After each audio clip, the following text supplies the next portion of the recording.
అయితే మనము సంఘం యొక్క క్షేమాభివృద్ధి కొరకు సంఘము ఎలాగూ పనిచేస్తే ఈ యొక్క స్థానిక సంఘాలు అనేవి ఏర్పడ్డాయి మనం జాగ్రత్త గమనించాలంటే ఆనాడు ఆదిమ సంఘ అపోస్తులు ఎలాగూ పనిచేస్తే ఆ యొక్క స్థానిక సంఘము అభివృద్ధి చెందింది అనే సంగతుల్ని మనము ఖచ్చితంగా ఆలోచించేద్దాము. మనం మొదటిగా లేఖనం చదువుకుందాము. పేతురు రాసిన మొదటి పత్రిక 2వ అధ్యాయము 9వ వచనం నుంచి చదువుకుందాము. పేతురు రాసిన మొదటి పత్రిక 2వ అధ్యాయము 9వ వచనము.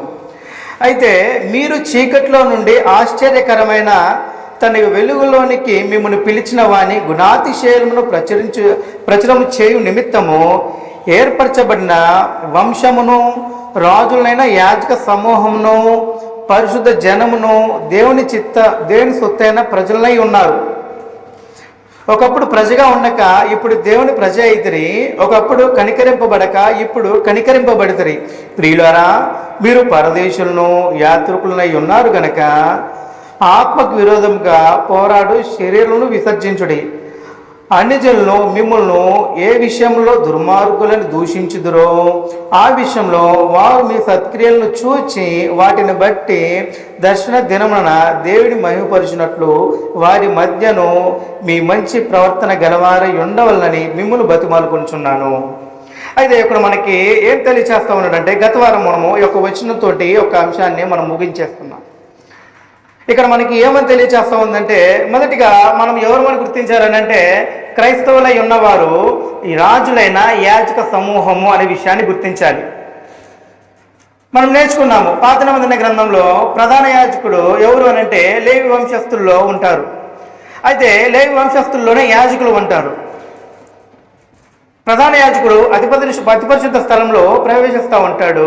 అయితే యాజకులకు మాత్రము అతి పరిశుద్ధ స్థలంలోనికి ప్రవేశించడానికి అవకాశం లేదు. మందిర ఆవరణలో మాత్రమే వారు పనిచేయచ్చు వచ్చేవారు. వారి యొక్క యాజక ధర్మాన్ని జరిగించేవారు.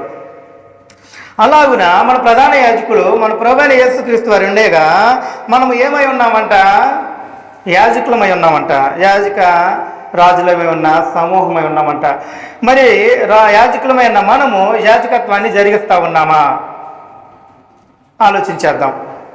మళ్ళా తిరిగి యాజకత్వము నీవు జరిగించేటప్పుడు దేవుని యొక్క గుణాతిశయము నీ ద్వారా అన్ని జనులకి ప్రచురించబడాలి అని మన యొక్క లేఖనం తెలియచేస్తూ ఉంది. అన్ని జనులు మిమ్మును ఏ విషయంలో దుర్మార్గులని దూషించుదురో ఆ విషయంలో వారు మీ సత్క్రియలను చూచి వాటిని బట్టి దర్శన దినమున దేవుని మహిమపరిచినట్లు వారి మధ్యను మీ మంచి ప్రవర్తన గలవారై ఉండవలనని మిమ్మును బతిమాలుకొనుచున్నాను. అయితే మనము యాజక ధర్మాన్ని జరిగించాలంట. ఎలాగ జరిగించాలంటే అన్యజనుల మధ్య నీ యొక్క యాజక ధర్మాన్ని మనం జరిగించాలంట. అయితే మనకి యొక్క పునాది ఎక్కడి నుండి వచ్చింది అని మనం ఆలోచన చేస్తే, ఆదిమ సంఘ అపోస్తులు ఆనాడు వేసిన పునాది మీదే మనం కట్టబడుతూ రావాలే కానీ మనము మన సొంత పునాదులు మనం వేసిన ఎడల అది నరకబడి గొడ్డలితో చేల్చబడి పొయ్యిలో వేయబడేదే. కానీ ప్రభువు అక్కడ వచ్చినప్పుడు నా తండ్రి చేత ఆశీర్వదింపబడిన వారలారా నా తండ్రి యొక్క విశ్రాంతిని ప్రవేశించుడే అని ప్రభువైన యేసుక్రీస్తు వారు ఆనాడు చెప్పాలి అనంటే ఆనాడు ఆదిమ సంఘ అపోస్తులు సంఘ క్షేమాభివృద్ధి కొరకు వేసిన పునాదుల మీద మాత్రమే మనము కట్టబడాలే కానీ మనము మన సొంత ఆలోచన చేత సొంత జ్ఞానము చేత కట్టబడగలదని లేఖనాలు మనకు తెలుస్తూ ఉన్నాయి. అయితే ఆనాడు ఆదిమ సంఘ అపోస్తులు ఎలాగూ సంఘ క్షేమాభివృద్ధి కొరకు పని చేశారో ఆ యొక్క పనిని మనం చూసినట్లయితే ఆ యొక్క పనిని మరలా మనం తిరిగి చేయటానికి పూనుకోవడానికి అవకాశం ఉంటుంది. ఆ యొక్క యాజకత్వాన్ని మనము నెరవేర్చిన వారమై ఉంటాము. అపోస్తుల కార్యాలు మనం చూద్దాం. వారు తండ్రి అయిన దేవుడు క్రీస్తు యేసునందు వారికి యాజకత్వాన్ని అప్పగించినప్పుడు వారు యాజకత్వ ధర్మాన్ని ఎలాగూ జరిగించారో మనం చూద్దాము. ఆదిమ సంఘ అపోస్తులకి శ్రమ సంభవించింది, హింస సంభవించింది. అనేక విధములుగా ఆదిమ సంఘంలో ఉన్న ఆ యొక్క ప్రభు యొక్క సంఘాన్ని ఇబ్బంది పెట్టడానికి, ఆ యొక్క సంఘము అంతటితోటి ఆగిపోయి నశించడానికి అనేకమైన ఆటంకములు వచ్చినా కానీ సంఘము క్షేమాభివృద్ధి చెందాలని హింసలు పాలైన, బాధలు పడిన ఏం చేశారంటే వారు స్వార్థ పని మాత్రం ఆపల. కనుకనే ఈరోజు మనం ఈ ప్రభు దినాన కూర్చొని క్రీస్తు యొక్క గుణాతిశయమును, మరలా తిరిగి మన తండ్రి అయిన దేవుని యొక్క గుణాతిశయమును, పరిశుద్ధాత్మని పొందుకొని మనం ప్రచురించుతున్నాము. అవునా కాదా? కనుక మనము లేఖనం చదువుకుందాము. అపోస్తుల కార్యాలు 8వ అధ్యాయము. గత వారం మనము స్టెఫెన్ చూసాం కదండి. స్టెఫెను ఆదిమ సంఘ అపోస్తులలో అప్పగించిన బోధ ప్రకారముగా ఆయన 7 పెద్దలను ఏర్పాటు చేస్తే 7 ఒకడిగా ఉన్న స్టెఫెను ఆ యొక్క సువార్త ప్రయాణంలో ఎన్ని ఇబ్బందులు పాలైనా కానీ తనని మరణించేంత వరకు కూడా సువార్తని చేపట్టి విడువక తుది శ్వాస విడిచే వరకు ప్రభువా నా ఆత్మని చేర్చుకోమని చెప్తా ఉన్నాడు. వీరేం చేర్చిన వ్యక్తి ఇదని చెప్తా ఉన్నాడు. అయితే ఆ క్రమంలో అక్కడ సంఘానికి హింస కలుగుతూ ఉంటుంది. సంఘానికి హింస కలిగినా కానీ ప్రభు పని మాత్రం ఆగలేదు. అంటే సంఘ క్షేమాభివృద్ధి మాత్రం ఆగలేదు. మనం లేఖనం చదువుకుందాం. అపోస్తుల కార్యాలు 8వ అధ్యాయము మనము 58వ వచనం చదువుకుందామండి. పట్టం వెలుపలికి అతన్ని వెళ్ళగొట్టి రాళ్ళు రువ్వి చంపిరి. సాక్షులు సౌలు అను ఒక యవనుని పాదముల యొద్ద తమ వస్త్రములు పెట్టిరి.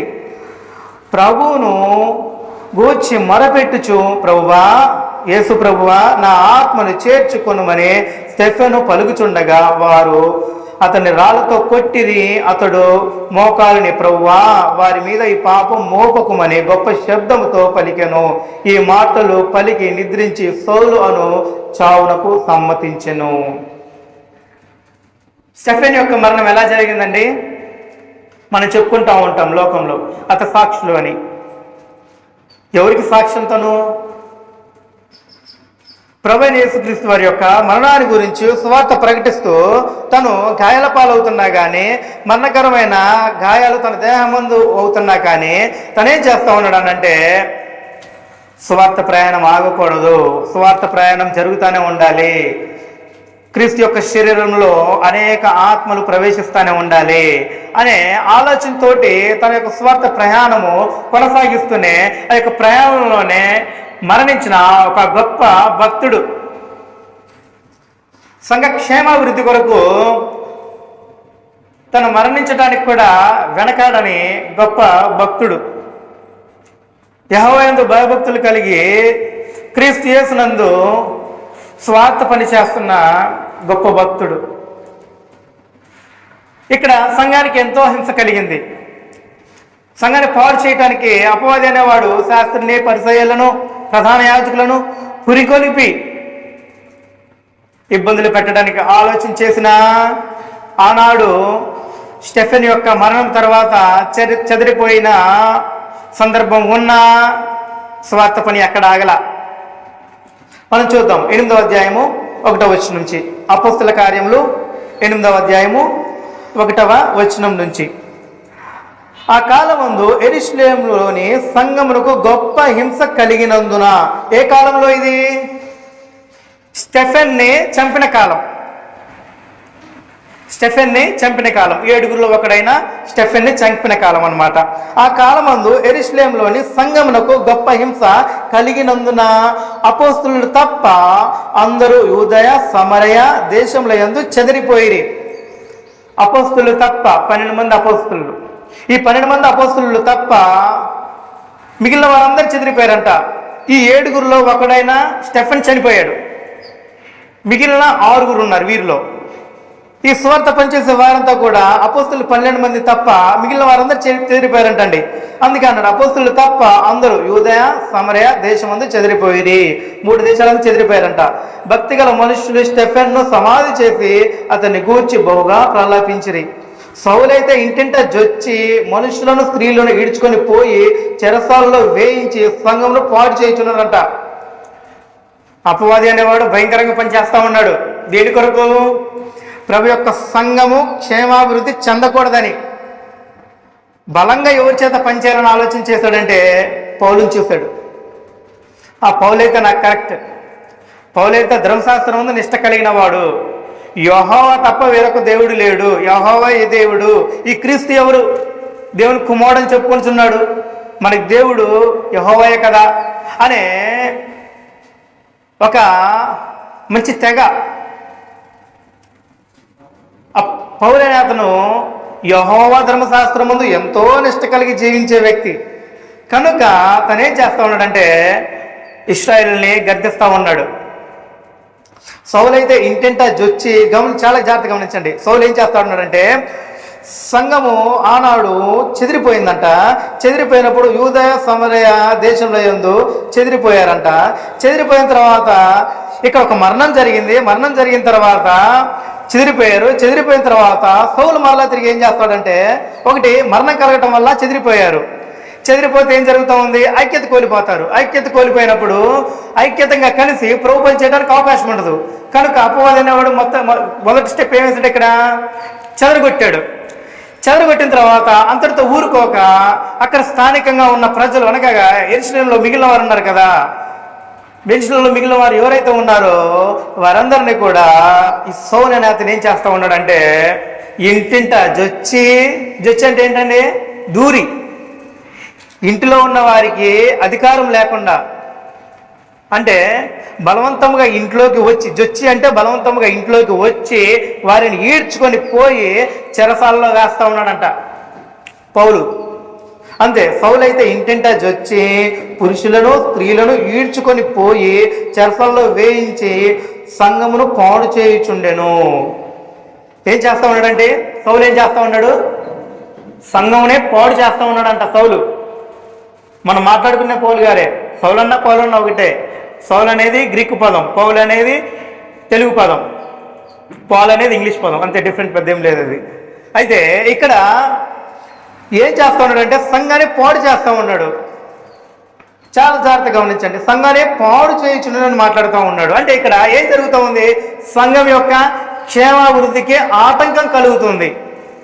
ఇక్కడ శాస్త్రులు, పరిసయ్యులు, ప్రధాన యాజకులు వీరంతా కలిసి సంఘాన్ని ఆటంకపరచడానికి, క్రీస్తు ప్రభు యొక్క సువార్త ప్రయాణాన్ని అడ్డుకొనటానికి స్టెఫెన్ చంపేస్తే అక్కడున్న ప్రజలు కొంతమంది చెదిరిపోయిన తర్వాత మరలా తిరిగి అపోస్తులైన పౌలు గారు ఏం చేస్తా ఉన్నాడంటే ఆయన గత జీవితంలో యెహోవా ఒక్కడే మనకి దేవుడు, నేను దీన్ని సహించను అని ఇంటింట జొచ్చి స్త్రీలనేమి పురుషులనేమి ఈడ్చుకొని వెళ్తాడంటండి.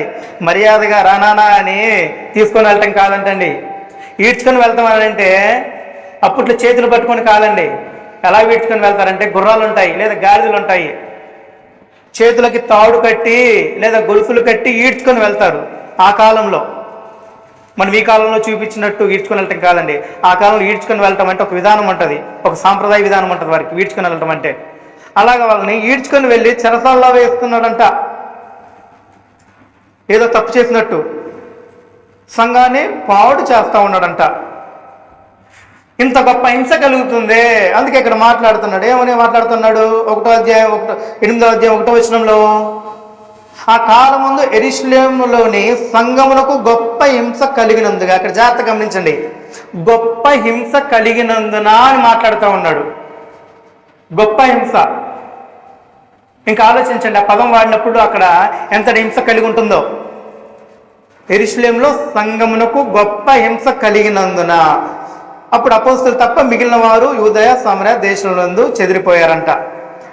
అదే ఇక్కడ ఇంత గొప్ప హింస కలిగినా కానీ చెదిరిపోయిన వీరందరూ కూడా పని చేయకుండా ఎవరు ఉండలా. అమ్మో నేను బయట తిరిగితే సువార్త పనిచేస్తే, ఆత్మరక్షణ కొరకు క్రీస్తు ప్రభు యొక్క సువార్తను నేను ప్రకటిస్తే నన్ను చంపేస్తారే అని భయపడలా. ఫిలిప్పు, ఈ 7గురిలో ఒకడు ఫిలిప్పు, ఒక ఆయన చనిపోయాడు, స్టెఫెన్ చనిపోయాడు, 6గురు ఉన్నారు. ఈ 6గురిలో ఈ ఫిలిప్పు ఉన్నాడు. ఇప్పుడు ఈ ఫిలిప్పు అసలు ఎంత అద్భుతంగా ఉంటుందంటే మనం చదువుకుందామండి. 4వ వచనం నుంచి చదువుకుందాము. అపోస్తలుల కార్యాలు 8వ అధ్యాయం 4వ వచనం నుంచి. కాబట్టి చెదిరిపోయిన వారు సువార్త వాక్యమును ప్రకటించును సంచారం చేసిరి. ఏం చేస్తూ ఉన్నారండి చెదిరిపోయిన వారు? అమ్మో నన్ను చంపేస్తారని దాక్కుంటున్నారా? లేదు, సంఘ క్షేమాభివృద్ధి కొరకు స్టెఫెన్ ఎలాగైతే ప్రాణం పెట్టాడో అలాగే మేము సైతం ఇక్కడ నుంచి వెళ్ళిపోయే ఉన్నవారమై ఉన్నాము. చెదిరిపోయిన మేము సంఘ క్షేమాభివృద్ధి కొరకు సువార్త పని చేస్తానే ఉంటాము అని ఏం చేస్తా ఉన్నారు? వీరు సువార్త ప్రకటన చేస్తానే ఉన్నారు. అంటే వీరి యొక్క యాజక ధర్మాన్ని జరిగిస్తూ ఉన్నారు. కాబట్టి చెదిరిపోయిన వారు సువార్త వాక్యమును ప్రకటించుచు సంచారం చేసిరి. అప్పుడు ఫిలిప్పు సమరయ పట్టణం వరకు వెళ్ళి క్రీస్తును వారికి ప్రకటించుచుండెను. సమరయ వరకు వెళ్ళి క్రీస్తును వారికి ప్రకటించుచుండెను. ఎవరి సమరయులు? మన వ్యవహార సువార్త 4వ అధ్యాయంలోకి వెళ్తే ఈ సమరయులు ఎవరో మనకు తెలుస్తుంది. అవునా కదా? చూద్దాం ఒకసారి ఈ సమరయులు ఎవరో మనం చూద్దాము. అసలు ఇవి ఎలాంటి మనుషులో చూద్దాం మనము. యోహాను సువార్త 4వ అధ్యాయము. ప్రభువైన యేసుక్రీస్తు వారు ఒక సమరయ స్త్రీ దగ్గరికి వస్తాడు. సమరయ స్త్రీ దగ్గరికి వచ్చినప్పుడు ప్రభువైన యేసుక్రీస్తు వారు ఆమెతోటి సంగతులను మాట్లాడుతూ ఉంటాడు. మనం డైరెక్ట్ పాయింట్లోకి వచ్చేసేద్దాము. 21వ వచనం నుంచి మనము 18వ వచనం చదువుకుందాము. 19వ వచనం చదువుకుని బాగుంటుందండి. 4వ అధ్యాయము 19వ వచనం. అప్పుడు ఆయన స్త్రీ, అయ్యా నీవు ప్రవక్తవని గ్రహించుచున్నాను. మా పితరులు ఈ పర్వతమందు ఆరాధించిరి గాని ఆరాధింపవలసిన స్థలము యెరూషలేములో ఉన్నదని మీరు చెప్పుదురని ఆయనతో అనగా యేసుతో ఆమెతో ఇట్లనను, అమ్మా ఒక కాలం వచ్చుచున్నది, ఆ కాలమందు ఈ పర్వతం మీదైనను యెరూషలేములోనైనను మీరు తండ్రిని ఆరాధింపరు. నా మాట నమ్మము. మీరు మీకు తెలియని దానిని ఆరాధించువారు, మేము మాకు తెలిసిన దాన్ని ఆరాధించువారము. రక్షణ యూదుల నుండి కలుగుచున్నది. ఇప్పుడు ఎవరండి ఈ సమరయులు? ఎవరు? పర్వతం మీద ఆరాధన చేసేవారు. సమరయులతోటి వీరు సాంగత్యం చేయరు. ఇశ్రాయేలీలు ఆరాధన చేస్తూ ఉన్నారు. అయితే చెప్తా ఉన్నాడు, ఈమె ఏమని ఎదురు చూస్తూ ఉంది? ప్రవక్త కోసం ఎదురు చూస్తూ ఉంది. అయ్యా మేము మెస్సయ వస్తాడని మెస్సయ కోసం ఎదురు చూస్తున్నామయ్యా అని చెప్తుంది ఈమె. మనము అది కూడా చదువుదాము. 9వ వచనం నుంచి మనం చూసినట్లయితే 10వ వచనం నుంచి, అందుకు యేసు, నీవు దేవుని వరము నాకు దాహానికి ఇమ్మని నిన్ను అడుగుచున్నవాడెవడో అది ఎరియుండితే నీవు ఆయనను అడుగుదువు, ఆయనను నీకు జీవజలం ఇచ్చదని ఆమెతో చెప్పాను. అప్పుడు ఆమె, అయ్యా ఈ బావి లోతైనది, చేదుకొనుటకు నీకేమీ లేదే, ఆ జీవజలం ఎలాగూ నీకు దొరికెదను? తాను తన కుమారులను పశువులను ఈ బావి నీళ్లు తాగి మాకిచ్చిన మా తండ్రి అని యాకోబు కంటే గొప్పవాడవా? ఏమని మాట్లాడుతున్నా గమనించారా మీరు? మా తండ్రి అని యాకోబు కంటే గొప్పవాడువా అంటే ఈ సమరయులు ఎవరు? యాకోబు సంతానానికి సంబంధించిన వారే. అందుకే ఏమంటుంది, తండ్రి ఈ బావి నీళ్లు త్రాగి మాకిచ్చిన మన తండ్రి అయిన యాకోబు కంటే నీవు గొప్పవాడవా? యేసుక్రీస్తు అని ప్రశ్నిస్తున్నామా అని ఆయనను అడిగాను. అందుకు యేసు, ఈ నీళ్లు త్రాగు ప్రతి వాడును మరలా దప్పికొనును, నేనిచ్చు నీళ్లు త్రాగు వాడెప్పుడును దప్పికొనడు, నేను వానికిచ్చు నీళ్లు నిత్య జీవముకై వానిలో ఊరెడు నీటి బొగ్గును ఉండనని ఆమెతో చెప్పాను. ఆ స్త్రీ ఆయనను చూచి, అయ్యా నేను దప్పికొనకున్నట్లు చేదుకొనుటకు ఎంత దూరము రాకున్నట్లు ఆ నీళ్లు నాకు దయచేయమని అడుగగా యేసు, నీవు వెళ్ళి నీ పెనిమిటిని పిలుచుకొని ఇక్కడికి రమ్మని ఆమెతో చెప్పాను. ఆ స్త్రీ, నాకు పెనిమిటి లేరనగా యేసు ఆమెతో, నాకు పెనిమిటి లేడని నీవు చెప్పిన మాట సరియే, నీకు 5 పెనిమిటిలుండినని, ఇప్పుడు ఉన్నవాడు పెనిమిటి కాడు, సత్యమే చెప్పిదివనను. అప్పుడు ఆ స్త్రీ, అయ్యా నీవు ప్రవక్తవని గ్రహించుచున్నాను. మా పితరులు ఈ పర్వతం ముందు ఏమని గ్రహించుతుందంటే ప్రవక్తవని గ్రహించుతుందంట. ఒకటి ఆమె మెస్సయ్యని గ్రహిస్తుంది, మెస్సయ్య కోసం ఎదురు చూస్తున్నామని చెప్పింది. అయితే మెస్సయ్యని ఒప్పుకుంటుంది, మళ్ళా తిరిగి ప్రవక్తని గ్రహిస్తుంది. అయితే యేసుక్రీస్తు వారు ఏమని బోధిస్తూ ఉన్నాడు? అమ్మా ఒక కాలం వస్తూ ఉంది, ఆ కాలంలో తండ్రిని పర్వతం మీదనైనను యెరూషలేము మీదనైనను ఆరాధింపరు. ఇప్పటికీ కూడా యెరూషలేములో ఆరాధన జరుగుతూ ఉంది, అవునా కదా? కానీ యేసుక్రీస్తు వారు ఏమో చెప్తా ఉన్నాడు, అమ్మా ఒక కాలం వచ్చుతున్నది, ఆ కాలం ముందు ఈ పర్వతం మీదైనను యెరూషలేములోనైనను మీరు తండ్రిని ఆరాధింపరు. మీరు మీకు తెలియని దానిని ఆరాధించువారు, మేము మాకు తెలిసిన దాన్ని ఆరాధించువారము, రక్షణ యూదుల్లో నుండి కలుగుచున్నది అని మాట్లాడుతూ ఉన్నాడు. అంటే ప్రభువైన యేసుక్రీస్తు వారు ముందుగానే ఈ యొక్క సమరీయులకి సందేశాన్ని పంపించాడు. ప్రభువైన యేసుక్రీస్తు వారు పంపించారు. అయితే మనము 24వ వచనం చూసినట్లయితే, దేవుడు ఆత్మ గనక ఆయనను ఆరాధించేవారు ఆత్మతోనూ సత్యంతోనూ ఆరాధించాలని చెప్తా ఉన్నాడు. అయితే అప్పటి వరకు కూడా అంతకుముందు ఆత్మతో సత్యంతో ఆరాధించిన పరిస్థితులు లేవు. బలులు అర్పణలు ఏటేటా పాపజ్ఞప్తి రావటం వలన రక్త ప్రోక్షణ జరిగేదే కానీ ఆత్మతోనూ సత్యంతోనూ ఆరాధించే పరిస్థితులు లేవు. కనుక ప్రభువైన యేసుక్రీస్తు వారు ఏం నేర్పిస్తా ఉన్నాడు? సమరయులకి అమ్మ తండ్రిని ఆత్మతోనూ సత్యంతోనూ ఆరాధించాలని నేర్పిస్తా ఉన్నాడు. నేర్పిస్తా ఉంటే ఇక్కడ చదువుదాం, వారు ఆత్మతోనూ సత్యంతోనూ ఆరాధింపవలనను ఆ స్త్రీ ఆయనతో, క్రీస్తు అనబడిన మెస్సయ్య వచ్చినని నేను ఎరుగుదును, ఆయన వచ్చినప్పుడు మాకు సమస్తమును తెలియజేయని చెప్పగా, యేసు నీతో మాట్లాడుచున్న నేనే ఆయననే ఆమెతో చెప్పాను. వీరు సమరీయులు అన్నమాట. ఏం చేస్తున్నారు సమరీయులు? మెస్సయ్య కోసం ఎదురు చూస్తూ ఉన్నారు. ఎదురు చూస్తున్నారా? ఏమని చెప్తా ఉంది ఇక్కడేమా? ఆ స్త్రీ ఆయనతో, క్రీస్తనబడిన మెస్సయ్య వచ్చినని నేను ఎరుగుదును, ఆయన వచ్చినప్పుడు మాకు, జాగ్రత్త గమనించండి, సమరయుల స్త్రీ ఏం మాట్లాడుతుంది? ఆయన వచ్చినప్పుడు మాకు సమస్తమును తెలియజేయనని చెప్పగా, యేసు మాట్లాడుచున్న నేనే ఆయననే ఆమెతో చెప్పాను. మెస్సయ్య అంటే అభిషిక్తుడు అని అర్థం, రక్షకుడు అని అర్థం. ఈ రక్షకుడు దేని నుంచి రక్షిస్తాడు? మెస్సయ్య అంటే రక్షకుడు అని అర్థం. దేని నుంచి రక్షిస్తాడు? పాపం నుంచి రక్షిస్తాడు. ఈ మెస్సయ్య మిషియాహ్, మిషియాహ్ కోసం ఎదురు చూస్తున్నారు. అంటే అది హెబ్రూ పదం అనమాట. క్రీస్తు అనబడిన, మరలా తిరిగి క్రీస్తు అన్న మెస్సీ అన్న ఒకటే. క్రీస్తు అనేది గ్రీకు పదం, క్రిస్తోస్ అనేది గ్రీకు పదం అనమాట. మెస్సీ అనేది హెబ్రూ పదం అనమాట. మెషియా అనే పదాన్ని మెస్సీ అని హెబ్రూలో తీసుకున్నాడు. క్రీస్తు అనే దాన్ని గ్రీక్లో నుంచి క్రిస్తు అనే పదం నుంచి క్రీస్తు అని తీసుకున్నాడు. క్రీస్తు అన్న మెస్సీ అన్న ఒకటే, రక్షకుడు. ఈ రక్షకుడి కోసం ఎదురు చూస్తూ ఉన్నారు వీరు. కనుక రక్షణ పొందాలా పొందకూడదా? ప్రభువైన యేసుక్రీస్తు సందేశం అందించాడా రక్షణ మీకు వచ్చిందని? ఇప్పుడు పొందాలి. ఎలా పొందాలి? ఇక్కడ ప్రభువైన యేసుక్రీస్తు మరణించిన తర్వాత రక్షణ వచ్చేది. రక్షణ రావాలంటే ఏం కావాలి? స్వార్థ ప్రకటన జరగాలి. కాబట్టి ప్రభువైన యేసుక్రీస్తు మనకి ఏమైనా నేర్పిస్తూ ఉన్నాడు? మీరు సర్వ సృష్టికి వెళ్ళి స్వార్థ ప్రకటించండి, నమ్మి బాప్తిసం పొందిన వాడు రక్షింపబడును, నమ్మని వాడికి శిక్షా విధి కలుగును. కావున ప్రభువైన యేసుక్రీస్తు వారు ఆనాడు సమరీయులకి ఒక పునాది వేసి వచ్చాడు. ఏమని పునాది? మెస్సయ్యని నేను వచ్చి మీకు చెబుతా ఉన్నా, మీరు ఎదురు చూస్తే రక్షకుని నేను వచ్చి చెబుతా ఉన్నా, ఈ పర్వతం మీద కానీ ఎరుషలేములో కానీ తండ్రిని మీరు ఆరాధించరు, ఆత్మతో సత్యంతో మీరు ఆరాధిస్తారని బోధింపబడిన వారు. వారికి వెళ్ళి ఈ ఫిలిప్ ఇప్పుడు స్వార్థ ప్రకటిస్తూ ఉన్నాడు. ఇప్పుడు తీయండి అపోస్తల కార్యాలు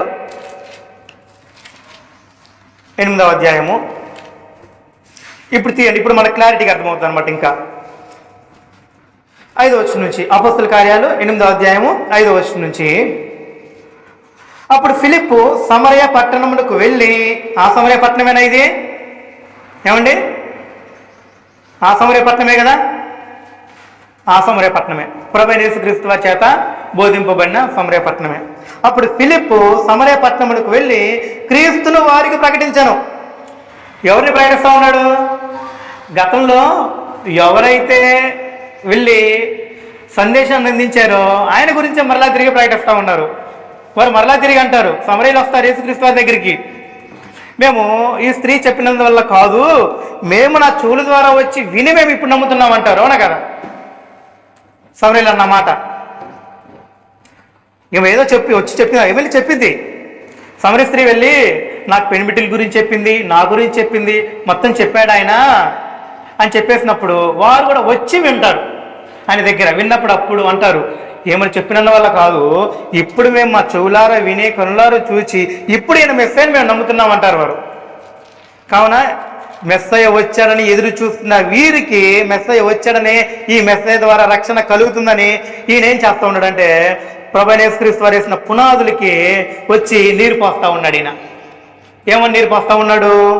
అప్పుడు ఫిలిప్పు సమరయ పట్టణం వరకు వెళ్ళి క్రీస్తును వారికి ప్రకటించుచుండెను. జన సమూహములు విని, జాగ్రత్త గమనించండి, జన సమూహములు విని, ఒకరు కాదు ఇద్దరు కాదు, సమూహము, అనేక జన సమూహం అన్నమాట. జన సమూహములు విని ఫిలిప్పు చేసిన సూచక్రియలను చూచినందున అతడు చెప్పిన మాటలు యందు ఏక మనస్సుతో లక్ష్యమించను.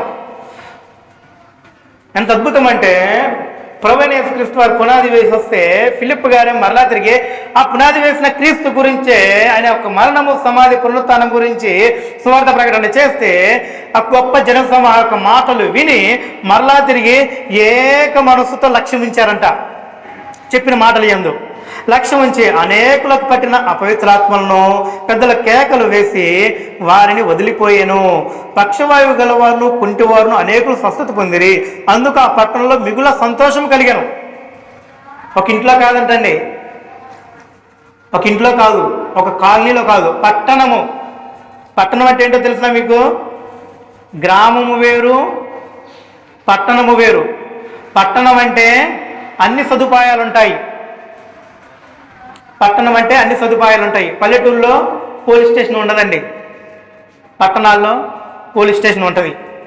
అంటే మండలం మన భాషలో ఇక్కడ, కానీ అక్కడ పట్టణం. పట్టణం అంతా కూడా మిగుల సంతోషం కలిగిందంట. జాగ్రత్త గమనించి ఇక్కడ ఏమంటున్నాడు? 5వ వచనం, అందుకు ఆ పట్టణంలో మిగుల సంతోషం కలిగెను అని మాట్లాడుతూ ఉన్నాడు.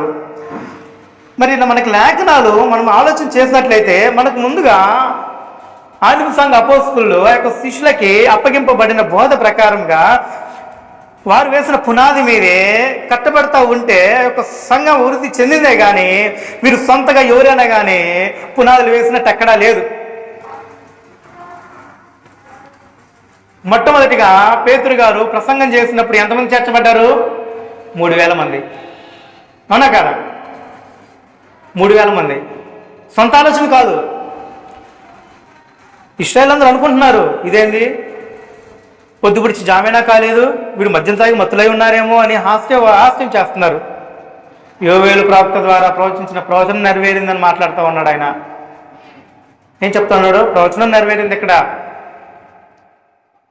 కావున ఇక్కడ ఆదిమ సంఘ అపోస్తలులు వేసిన పునాది మీద తప్ప వేరొక పునాది మనం వేసి ఇదిగో సంఘాభివృద్ధి అని చెప్పిన ఎడల అది అభివృద్ధి కాదు, అది ప్రభు యొక్క శరీరంలో చేర్చబడిన పరిశుద్ధ సమూహమే కాదు.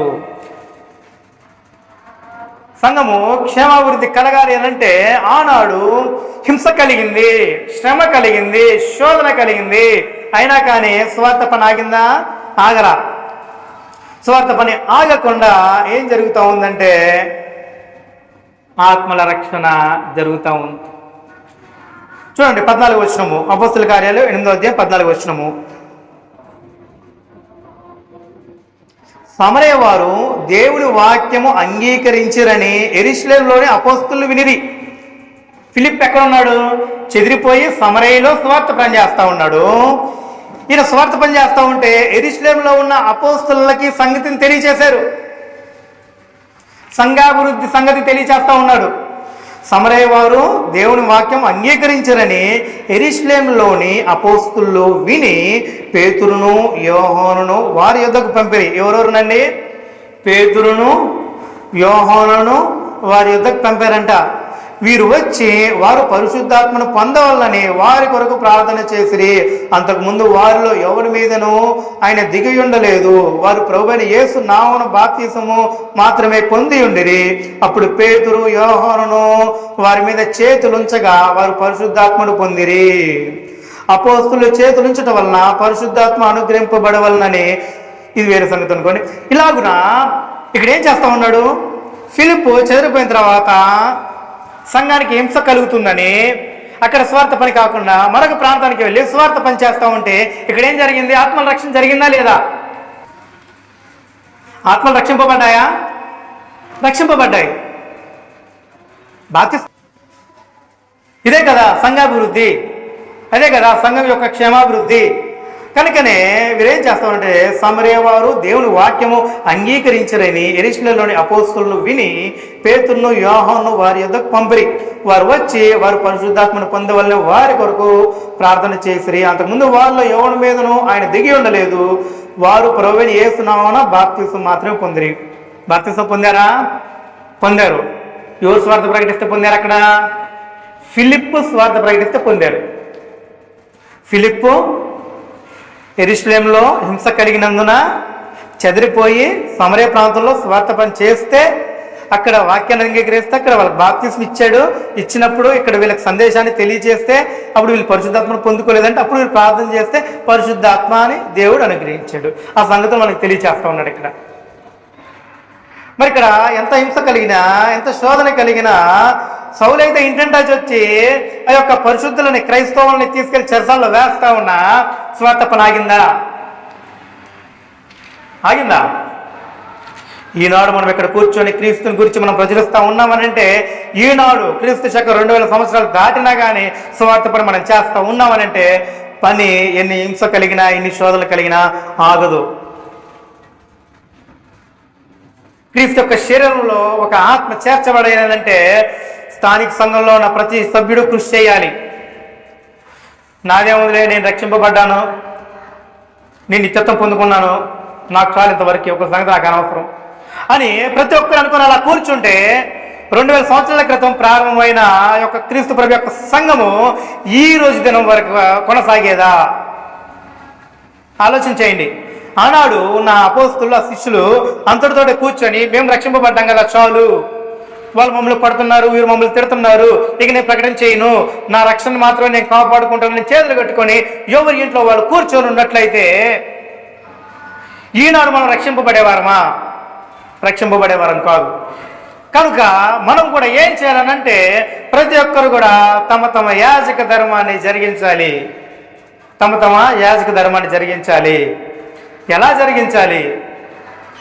ప్రతి ఒక్కరు ఒక్క మనిషి ఒకళ్ళనే తీసుకొచ్చి కూర్చోబెట్టాలి, ముందు కూర్చోబెట్టాలి, అప్పుడు వినిపించాలి. వినుట వలన విశ్వాసం కలుగును. వినుట ఎవరి గురించి వినాలి?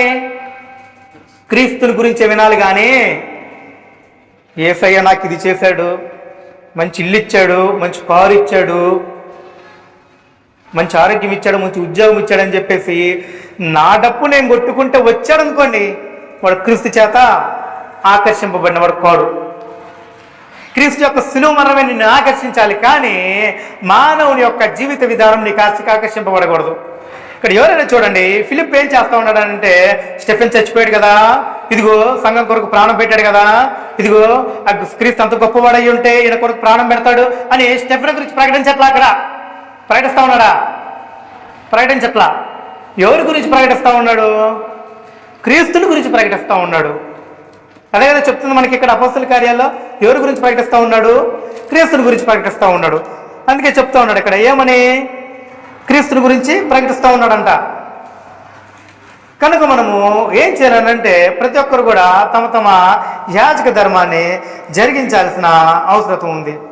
ఎఫెసీయులకు రాసిన పత్రిక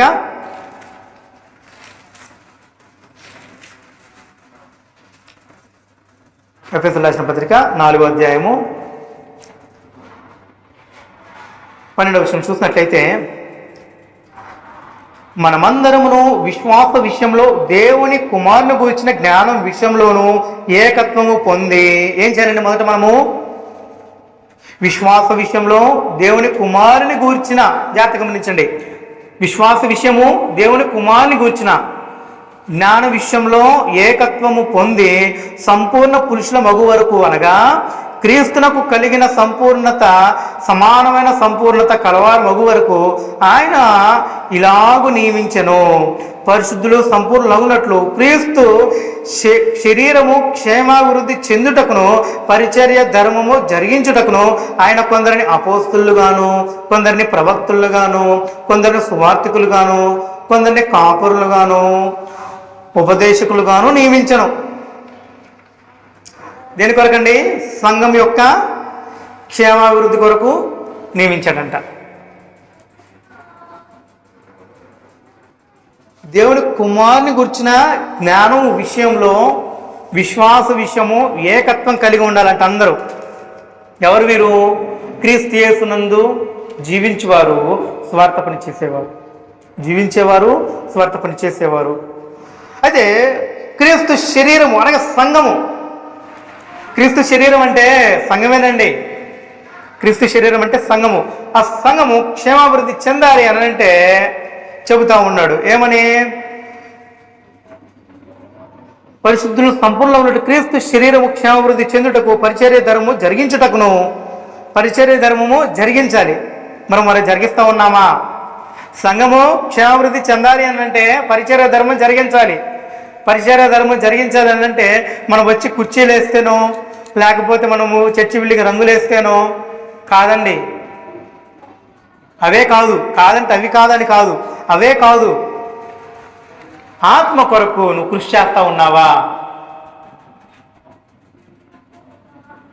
ఒక్కొక్కరు, ఒక మనిషి కనీసం తను క్రీస్తులోకి వచ్చిన దగ్గర నుంచి చనిపోయేంత వరకు ఒక్క మనిషి కనీసం ఒక్క ఆత్మను రక్షించి తీసుకొస్తే చాలు. పెద్దేం అవసరంలా. ఒక్క మనిషిని తీసుకొచ్చి కూర్చోబెట్టి ఆ ఆత్మరక్షణ కొరకు తను కాచుకుని ఉంటే చాలు. ఒక్క మనిషి ఒక్కరిని చాలు. ఆ ఒక్క మనిషి మరలా తిరిగి ఇంకొక మనిషిని తీసుకొచ్చి కూర్చోబెడతాడు. అవునా కదా? ఈ ప్రయాసం అంతా దేని కొరకు? ఆత్మల రక్షణ కొరకు. అందుకే ఇక్కడ సంఘ క్షేమాభివృద్ధి కొరకు ఏమని మాట్లాడుతూ ఉన్నాడంటే, కొందరు అపోస్తలు గాను, కొందరు పెద్దలు గాను, కొందరు ప్రవక్తలు గాను అని వగేరా వేరే సంగతులు తెలియజేస్తూ ఉన్నాడు. మరి సంఘ క్షేమాభివృద్ధి చెందాలి అని అంటే అందరము కలిసికట్టుగా దేవుని కుమారుని గురించిన విశ్వాస విషయంలో, జ్ఞానమును గురించిన దాంట్లో మనమంతా కూడా ఏకత్వము కలిగి పని చేయాలంట. మరి మనమంతా కూడా ఏకత్వము కలిగి ఈ విషయంలో కలిసి మనం పనిచేస్తూ ఉంటే ఖచ్చితంగా సంఘం క్షేమాభివృద్ధి చెందిద్దని లేఖనం మనకు సలహా వస్తూ ఉంది. మరి మనం ఇలాగ చేయాలా వద్దా? సంఘం క్షేమాభివృద్ధి చెందాలి అంటే మనం ఇలాగే చేయాలని గ్రంథం చెప్పింది. మరి మనం ఇలాగే చేయాలి కదా? అవునా కదా? మనం ఇలాగే చేయాలి కదా? కావున కొరింథీయులకు రాసిన మొదటి పత్రిక 3వ అధ్యాయము 6వ వచనం నుంచి 3వ అధ్యాయము 6వ వచనం నుంచి అసలు ప్రతి విషయం మనకి ఎంత క్షుణ్ణంగా తెలియచేస్తూ ఉందంటే లేఖనము, నువ్వు ఎలాగో పని చేయాలో సంఘ క్షేమాభివృద్ధి కొరకు, ఆత్మరక్షణ కొరకు ప్రతి సభ్యుడు, ప్రతి స్వార్థికుడు ఎలాగో తన యొక్క యాజక పరిచర్య ధర్మాన్ని జరిగించాలో ప్రతి విధానం మనకు క్షుణ్ణంగా తెలియజేస్తూ ఉంది. కొరింథీయులకు రాసిన మొదటి పత్రిక 3వ అధ్యాయము 6వ వచనం నుంచి మనం చదువుకున్నాము. నేను నాటి తిని అపోల్లో నీళ్లు పోసెను, వృద్ధి కలగచేసిన వాడు దేవుడే. కాబట్టి వృద్ధి కలగచేయు దేవుల్లోనే కానీ నాటి వాళ్ళనైనను నీళ్లు పోయిన వాళ్ళనైనను ఏమీ లేదు. నాటువాడును నీళ్లు పోయేవాడును ఒకటే. ప్రతి వాడు తాను చేసిన కష్టము కొలది జీతం పుచ్చుకొనును. మేము దేవుని జతిపనవారమై ఉన్నాము, మీరు దేవుని వ్యవసాయమును దేవుని గృహమునై ఉన్నారు. పౌలు ఏం చేశాడంట? నాటాడంట. ఏం నాటాడు? సువార్తనే విత్తనం నాటాడు. ఏం నాటాడు? సువార్తనే విత్తనం నాటాడు. పౌలు సువార్తనే విత్తనం నాటాడంట. ఈయనేం చేస్తూ ఉన్నాడంట? అపోల్లో నీళ్లు పోస్తూ ఉన్నాడంట. అంటే ఆ పౌలు వచ్చి స్వార్థ పని చేస్తే, క్రీస్తు స్వార్థ ప్రకటించేస్తే అపోల్లో ఏం చేస్తాడంటే దాన్ని బలపరుస్తూ ఉన్నాడు. నీళ్ళు పోయటం అంటే బలపరచడం అనమాట. మీరు వచ్చి ఒక మొక్క పెట్టెళ్ళారనుకోండి, ఇంటి దగ్గర ఉన్నవారు ఏం చేస్తాడు? యజమాని మొక్క పెడతాడు. ఇంట్లో ఉన్న పిల్లలు కానీ భార్య కానీ ఏం చేస్తూ ఉంటారు? దాన్ని నీళ్లు పోస్తూ ఉంటారు. దానికి క్షేమాభివృద్ధి కలగజేసేది ఎవరు? దేవుడు. నువ్వు పెంచితే పెరగదు అది. నువ్వు పెరుగు అంటే కూర్చుంటే పెరగదు అక్కడ. నువ్వు వచ్చి పెట్టావు అక్కడ, నీ పిల్లలు వచ్చి నీళ్ళు పోస్తారు అక్కడ. కానీ దానికి క్షేమాభివృద్ధి కలగజేసేది దేవుడే. కనుక పౌలేమో నాటాడంట, అపోలేమో నీళ్ళు పోస్తాడంట. ఇప్పుడు మనం ఏం చేయాలి? మనం చేస్తున్న పని కూడా అదే. ఒకరు నాటుతారు, ఇంకొకరు ఏం చేయాలి? నీళ్లు పోయాలి. నీళ్లు పోసినప్పుడు ఏం జరుగుతూ ఉంది?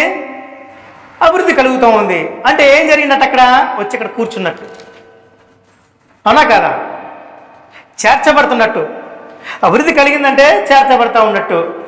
ఇలాగూ మనకి ఆదిమ సంఘ అపోస్తులు మనకి చాటగా నేర్పిస్తూ ఉన్నారు. సంఘము క్షేమాభివృద్ధి చెందాలి అని అంటే ఇలాగ చేయాలనంట.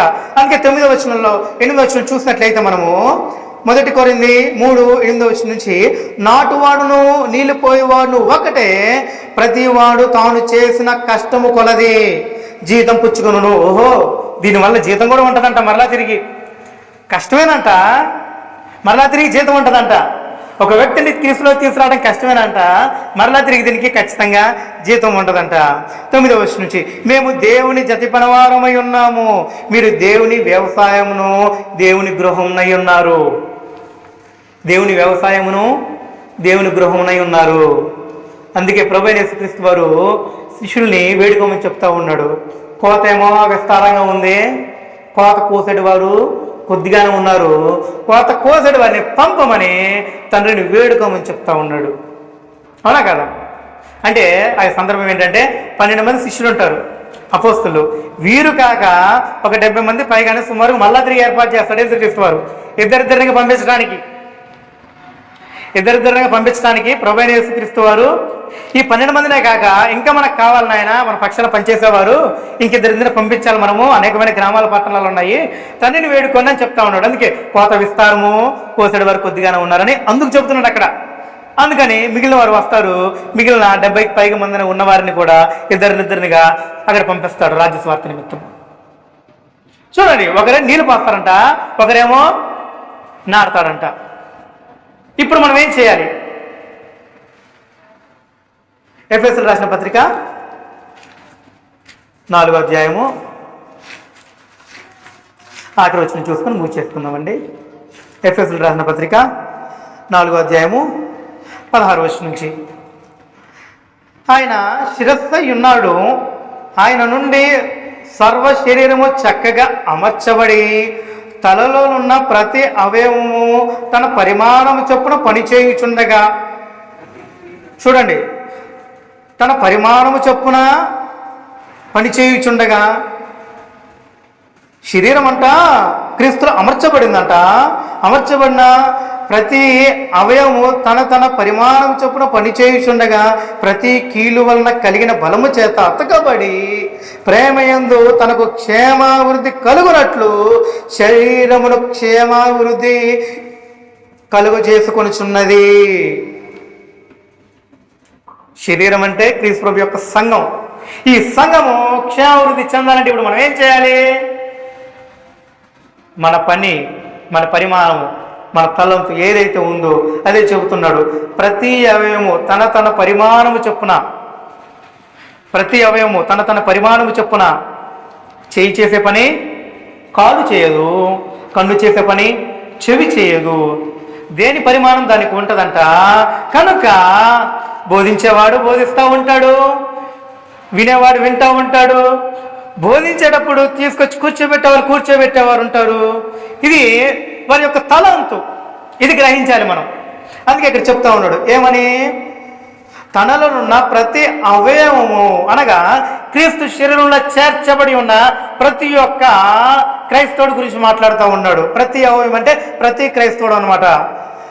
తనలోనున్న ప్రతి అవయవము తన పరిమాణము చొప్పున పనిచేయుచుండగా ప్రతి కీలు వలన కలిగిన బలము చేత అతుకబడి ప్రేమయందు తనకు క్షేమాభివృద్ధి కలుగునట్లు శరీరమునకు అభివృద్ధి కలుగు చేసుకొనుచున్నది. ఇలా పనిచేస్తే సంఘం అభివృద్ధి చెందటమే కాదు, నీకు కూడా క్షేమం అంట. ఇక్కడదే మాట్లాడుతుంది లేఖనం మనకి. నువ్వు ఇలా పని చేస్తూ ఉంటే నీ పరిమాణం చొప్పున, నువ్వు ఆత్మరక్షణ కొరకు పని చేస్తూ ఉంటే నీ పరిమాణం చొప్పున సంఘం అభివృద్ధి చెందటమే కాదు, నీవు కూడా క్షేమంగానే ఉన్నావు అని లేఖనం మనకు తెలియజేస్తూ ఉంది. కావున మనము ఇప్పుడు ఏం చేయాలి? సంఘం క్షేమాభివృద్ధి కొరకు పనిచేయాలి. ప్రతి ఒక్కరు పనిచేయాలి. ప్రతి ఒక్కరు పనిచేయాలంటే ప్రతి ఒక్కరు స్వార్థికులుగా తయారయ్యే ప్రతి ఒక్కరు బోధించాలని కాదండి. పరిమాణము, వారి పరిమాణము చొప్పున ఒకరు తీసుకొచ్చి కూర్చోబెట్టేవారు ఉంటారు, ఒకరు వెళ్ళి మాట్లాడేవారు ఉంటారు, మాట్లాడి స్వార్థకుని తీసుకొని వెళ్ళి వారి యొద్ద కూర్చోబెట్టి వారికి సంగతులను తెలియజేసేవారు ఉంటారు. ఇలాగ రకరకాలుగా పనిచేసేవారు ఉంటారు. మనము చేతి వృత్తి నిమిత్తము పనులకు వెళ్తాము. అక్కడ ఎవరైనా భక్తి పరులు ఉంటే వారితో మనం మాట్లాడతాము, అవునా కదా? వారితో మనం మాట్లాడతాము, సంగతులను నేర్పిస్తాము. అలా మాట్లాడాలి, పని చేయాలి. ఏ పని చేయాలి? క్రీస్తు ప్రభు యొక్క సువార్త పని చేయాలి అని సులువమైన సువార్తను ప్రకటిస్తే తప్ప దాని నిమిత్తం మాత్రమే ఆకర్షింపబడాలి. కానీ మన జీవిత విషయాలు మనం చెప్పుకున్నందువలన వాళ్ళు ఆకర్షింపబడితే అది ఏమాత్రం కూడా రక్షణ విషయమై కాదు, అవునా కదా? కనుక మనము క్షేమాభివృద్ధి చెందాలి అని అంటే మనం ఏం చేయాలి? మనం యాజకులమే ఉన్నాం కనుక మనము మన యొక్క యాజక ధర్మాన్ని జరిగించాలి. ప్రతి ఒక్కరు యాజక ధర్మాన్ని తన తన పరిమాణము చొప్పున జరిగించాలి. ఇలా జరిగిస్తేనే సంఘము క్షేమాభివృద్ధి చెందుతుంది. అప్పుడు మనకి పరలోకంలో జీతం ఉంటుందని చెప్తా ఉన్నాడు దేవుడు. కనుక మనమంతా కూడా శ్రద్ధ కలిగి ప్రభు నిమిత్తము కృషి చేస్తూ ప్రతి ఒక్కరూ కూడా మన కృషి నిమిత్తము మన సామర్థ్యత నిమిత్తము పనిచేయాలని, ప్రభు సంఘం యొక్క అభివృద్ధి కొరకును అనేక ఆత్మలను అగ్నిల నుంచి లాగినట్టుగా మనము రక్షించడం కొరకు పనిచేయాలని మన తండ్రి అయిన దేవుడు లేఖనాలు యందు మనకు తెలియచేస్తాడు. కనుక ఆ లేఖనాలనే మరలా తిరిగి మనము మాట్లాడుకొని యొక్క సంగతులు నేర్చుకొని ఉన్నాము. కనుక మనమంతా కూడా శ్రద్ధ కలిగి ప్రభు పని కొరకు కృషి చేయాల్సిందిగా ప్రభు పేరట మీకు తెలియచేస్తూ ఉన్నాను. అలాగే శ్రద్ధగా విన్న మీ అందరికి కూడా క్రీస్తు ప్రభు పేరట వందనాలు తెలియచేస్తూ ఉన్నామండి.